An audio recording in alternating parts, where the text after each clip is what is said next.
When you think of Brazilian music, what faces come to mind? Anitta, Alok, Carmen Miranda, Tom Jobim, or maybe even Astrid Gilberto with The Girl from Ipanema. Brazilian music is a tapestry, connecting rhythms of bossa nova, the energy of funk, and the beats of electronic music.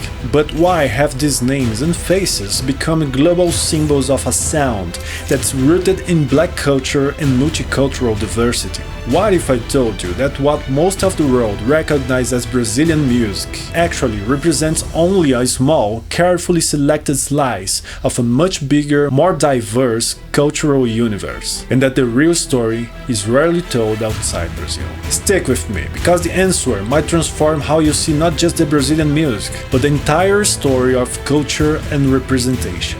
I'm Alex, a Brazilian guitarist and composer. Before we dive into the full richness of Brazilian music, let me ask you, why is that only a handful of Brazilian artists ever achieve global recognition? The first and most obvious barrier is language. Most people relate far more to songs with lyrics than to purely instrumental music, because language connects us directly with the stories behind the sound. Portuguese is one of the 10 most spoken languages in the world, but it's concentrated in only 9 countries and represents a small share of the global population. This language barrier has kept Brazilian music from exporting its true diversity to the world. To break through, many artists translate their songs, or even write in English. That's the case of the Brazilian heavy metal band Angra, which gained international fame and was awarded 2 gold records in Japan. But it's just the beginning. Let's consider another factor: the way art and artists are turned into products. In Brazil, the influence of American culture helped define what would become recognized as Brazilian music abroad, and that global image began with one name: Carmen Miranda. To extend US influence in Latin America during the 1940s, President Franklin Roosevelt created the Office of the Coordinator of Inter-American Affairs. Its aim was to spread American culture abroad, while inviting reciprocal exchanges. The person chose to represent Brazil, Carmen Miranda, not for political reasons, but as a strategic commercial choice. A major Broadway producer, Lee Schubert, discovered her at a casino performance in 1939. On one side, a powerful impresario, on the other, an outstanding performer who sang, danced, and acted with unmatched charisma. Carmen Miranda was a perfect fit for Broadway and the booming American film industry, already experienced with cameras after starring in 3 Brazilian feature films. She would become Brazil's most internationally recognized actress. But while she was tailor-made for Hollywood, was she ever truly representative of Brazil's full cultural reality? Here's where the story gets interesting. While American culture found fertile ground in Brazil, the cultural exchange was anything but equal.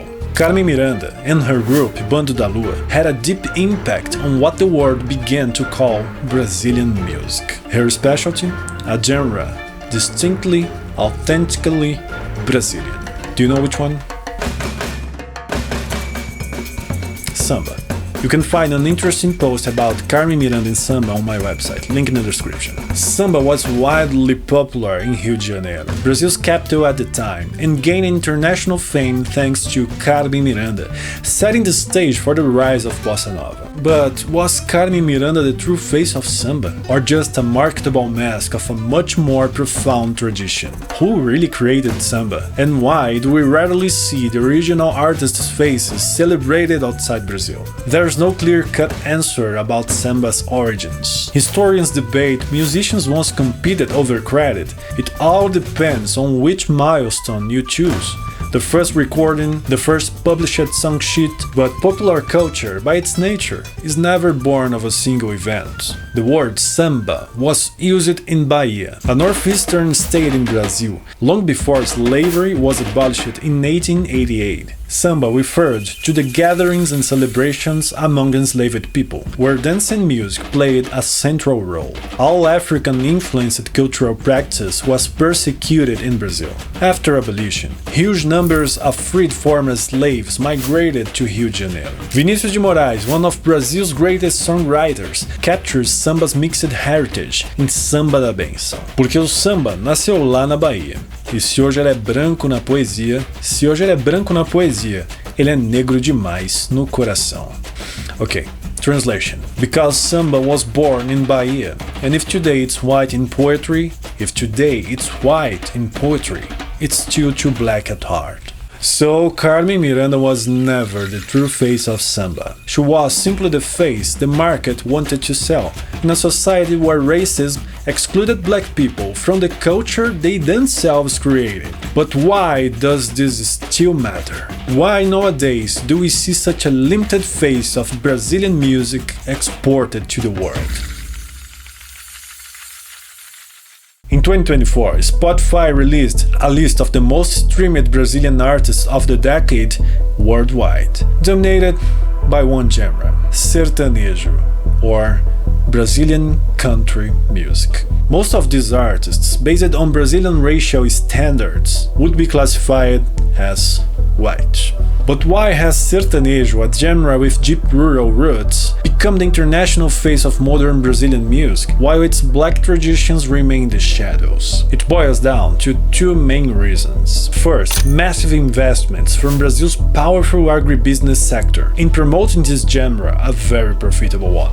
Second, the persistent effects and economic inequality, making it harder for black Brazilians to access the time, resources, and support needed for an artistic career. The arts may blossom from leisure and creativity, but for people struggling to make ends meet, the path to creative success is even tougher. In Brazil, 55% of the population identifies as black or mixed race, the direct legacy of its slave past. Yet, that same population has, on average, far fewer resources and economic opportunities. One of the clearest examples is funk, a genre rooted in the American black musical tradition, but transform it into something uniquely Brazilian in the favelas. Internationally, its biggest star is Anitta, a white woman.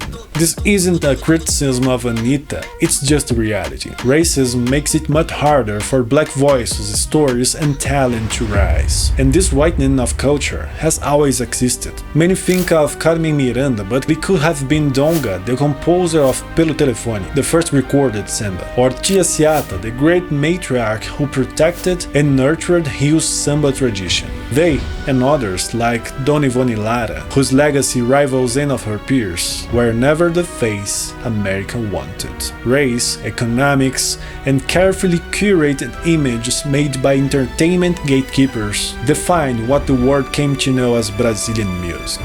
So, what happened next?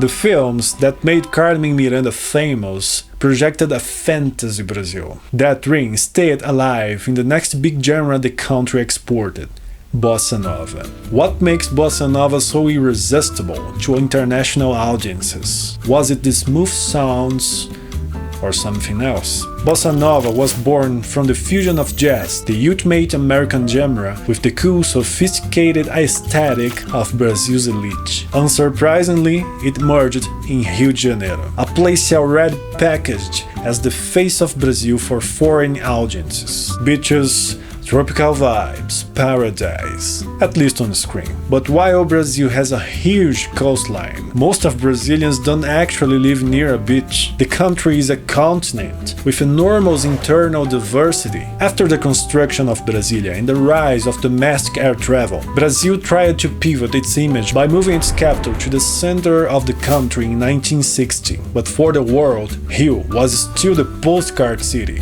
and Bossa Nova kept that image strong. especially thanks to two stars. João Gilberto, a self-taught musician from Bahia who dropped out of school to pursue his passion, and Tom Jobim, a classically trained composer, whose teachers included Hans-Joachim Kohlreuter, a German refugee of the Nazi regime. Both built their careers in the cosmopolitan bohemian scene of Rio de Janeiro, a musical playground already on the map for Americans. By fusing jazz and samba, they drew huge interest from US musicians and from Brazil's own government, which promoted Bossa Nova abroad. In 1962, the Brazilian Ministry of Foreign Relations sponsored a legendary Bossa Nova concert at Carnegie Hall in New York, featuring Jobim, Gilberto, Sérgio Mendes and others. But even as new images emerged, one thing stayed the same. The global ambassadors remained mostly white artists from Rio. No wonder many settled permanently in the United States. The Rio of Bossa Nova, immortalized in Girl from Ipanema, Corcovado, Ela é Carioca, was a land of poetic beauty, stunning beaches and graceful women. Not the real city, which was and is racked by poverty, violence, and inequality. But what about the rest of Brazil? What rhythms, cultures, and styles exist beyond Rio? Let's look at a map. Most of the artists who gained fame at home or abroad got their start in just two places, Rio de Janeiro and São Paulo. It wasn't a matter of talent. Great musicians live in every region of the country, but in the 20th century Brazil, you have to move to those urban centers to have a shot at stardom. Many couldn't afford the journey. Others stayed by choice. The industry, both in Brazil and overseas, ignored most of the country, always chasing profit over diversity. No wonder Brazil's face abroad became Carmen Miranda, with her fair skin, green eyes, and hats piled with stylized fruit, a sanitized, marketable symbol far removed from the black woman of Bahia, for whom carrying fruit was hard labor, not just a fashion statement. If research and real curiosity had driven the image Brazil projected to the world, perhaps Elza Soares, a phenomenal singer, would be the face everyone knew. But she wasn't white, and that was reason enough for exclusion from Broadway's spotlights. Racism plus Rio-São Paulo regional bias still shape what Brazil exports as culture. Even now, one of the most globally famous Brazilian genres is funk, also called funk carioca, born in the favelas of Rio and São Paulo. And once again,